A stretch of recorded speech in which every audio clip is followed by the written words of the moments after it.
it may seem bad right now, but he said in so many years from now, he said they'll just remember the name, and they won't remember why they know the name, but they will never forget the name.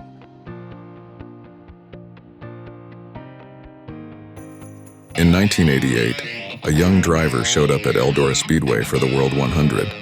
He almost left after finding out there were 250 other drivers entered. But by the end of that weekend, a legend had been born.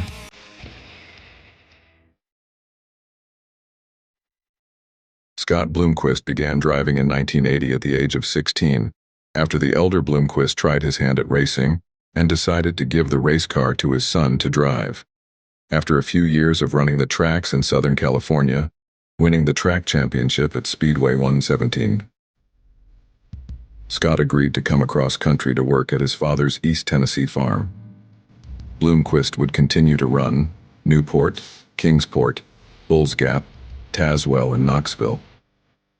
He ran up and down the roads all over East Tennessee, with each race bettering his car, learning the craft inside and out, and earning a reputation. From learning shocks to chassis setups, Scott was learning not just how to drive a race car, but how to make that car dominate, propelling himself on the national scene. In 1988, Scott won the first of his marquee events. The World 100 is one of the crown jewel events in the dirt track world. 250 drivers entered for a chance to qualify for the main feature. Scott, having never ran this track previously, not only qualified for the race but started the A main in 7th. Scott would shake off any nerves, work his way through the field, and took the victory, beating three-time winner Jeff Purvis. Bloomquist followed that up the next year to win the pole and finished 4th to silence any that thought '88 was a fluke. Then would become a two-time winner in 1990.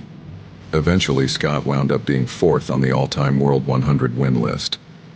Scott continued grabbing wins and headlines on the National Hava Tampa Touring Series, earning his reputation both on and off track, racking up 60 wins from 93 to 96, and winning the series championship in 1994 and 95. With the reputation and triumphs came controversy and altercations, and Scott would then take a short break from racing to deal with some on and off track issues. Scott returned and made a statement in a big way, with an iconic unsponsored black and white car changing his number to 0 and placing a yin-yang symbol inside the number representing the knee-changed Scott Bloomquist. The now iconic design made a statement and was used in one shape or another throughout his career. Bloomquist added a 5th national championship in 2003. The following year, Scott, along with 11 of the most elite late model drivers, came together in the newly reformed World of Outlaw Late Model Series to make up the Dirty Dozen. Scott claimed the championship that season, beating Steve Francis by only 13 points.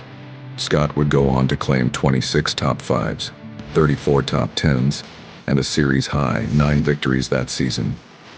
Between fans, sponsors, and media coverage, Bloomquist was a major factor in the national growth of the World of Outlaws and the Lucas Oil Late Model Series. No one has claimed more crown jewel events.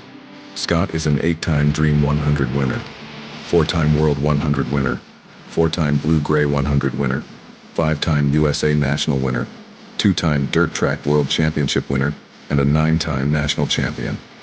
Bloomquist has over 600 victories, and in 2002 was named to the National Dirt Late Model Hall of Fame. What you leave as a legacy is not what is etched in stone monuments, but what is woven into the lives of others. Bloomquist's legacy is all across the country, from the weekly short track grinders to NASCAR champions. The impact he had in the growth of dirt racing, the fans who would buy tickets and t-shirts, the sponsors he attracted to the sport, can't be totaled into a number. And for all of us that got the opportunity to watch him, we certainly will always remember the name.